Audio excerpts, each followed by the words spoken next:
అసెంబ్లీకి రానటువంటి ఎమ్మెల్యేలు ఎవరన్నా ఉంటే ఆ జీతాలు దయచేసి వాపస్ ఇచ్చేయండి. లేదా నేను నా వారం రోజులు అసెంబ్లీలో సమావేశాలు ఉన్నాయి అనుకున్నప్పుడు వారంకు వారం మీరు వస్తే 2,75,000 ఉంచుకోండి. లేదా 10 రోజులు అసెంబ్లీని ఉంటే మిగతా దినాలు రాకున్నా అసెంబ్లీ ఉన్న రోజులు వస్తే ఆ 2,75,000 ఉంచుకోండి.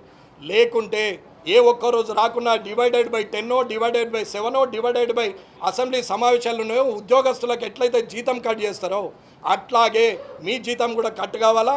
కట్ అయ్యేదాకా ఊరుకునే లేదు. ప్రజలకు చెప్పాల్సిందే. పుక్కానికి ఏం రాలేదు. ప్రజలు ఓట్లేసి గెలిపిస్తే ఎమ్మెల్యే క్వార్టర్ వచ్చింది, 2 గన్మెన్లు వచ్చారు, నీకు ప్రోటోకాల్ వచ్చింది, నీకు 2,75,000 జీతం వచ్చింది, నువ్వు అసెంబ్లీలో వచ్చి కూర్చుండే అవకాశం వచ్చింది. ఇవాళ నిన్ను నాయకుడు అనుకుంటున్నారు. నువ్వు ఎప్పుడు నియోజకవర్గానికి వస్తే అప్పుడు వెంకటేశ్వర స్వామి, భద్రాచలం రామయ్య, యాదాద్రి లక్ష్మీనరసింహస్వామి వచ్చిండు, మాకు ఆశీర్వాదాలు ఇస్తాడు, ఏమైనా వేసిపోతాడు అనుకున్నారు. కానీ కద్దరు బట్టలు వేసుకోండి. దిగేటప్పుడు ఒక గన్మెన్ తెరుచుడు, ఎక్కేటప్పుడు ఒక గన్మెన్ చెయ్యడ్డం పెట్టి నెత్తికి తగులుతుందని డోరేసుడు. సార్ను కాపాడుతుంటే కోడిగుడ్డు లాంటి ఎమ్మెల్యేలను ఏడ చిప్పవలిగిపోతుందో అని కాపాడే గన్మెన్లు పోలీసులు ఉంటారు తప్ప ఇది మీ కష్టం కాదన్న.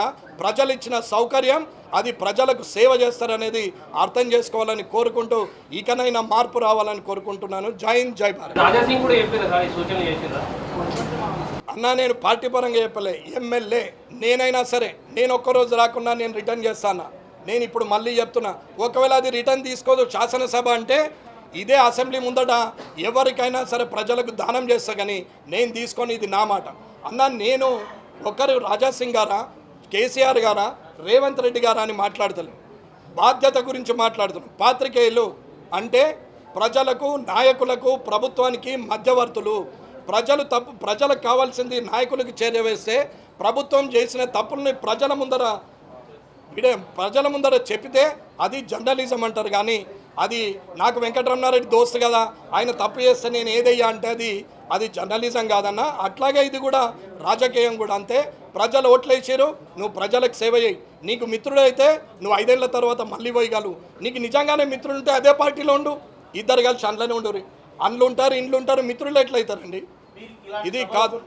బాధగా ఉంది, బయట పోయి పని చేయొచ్చు అని చెప్తా ఉన్నారు. ఏం చేయాలనుకున్నారు? బయట పోయి ప్రజల మధ్యన అన్ని పనులు చేయొచ్చు అన్న. మనిషికి పవర్ కావాలనేది ఏం లేదన్న. అన్న సామాజిక స్పృహ ఉన్నటువంటి వ్యక్తి, సామాజిక బాధ్యతతోని చాలామంది సర్వీస్ చేస్తున్నారు. బయట లేని వాళ్ళ కోసం చూస్తున్నారు, అన్నం లేని వాళ్ళకు అన్నం పెడుతున్నారు, సమస్యలు ఉన్న వాళ్ళకు చూస్తున్నారు, కుష్ఠవ్యాధి వచ్చి రోగులు ఉన్న వాళ్ళని చూస్తున్నారు, సమాజం వెలివేసినటువంటి వారిని దగ్గరికి తీస్తున్నారు, ఆదివాసీలకు సేవ చేస్తున్నారు.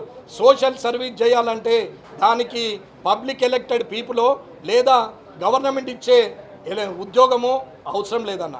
సామాజిక స్పృహ ఉంటే సరిపోతుంది అనేది నా వాదన.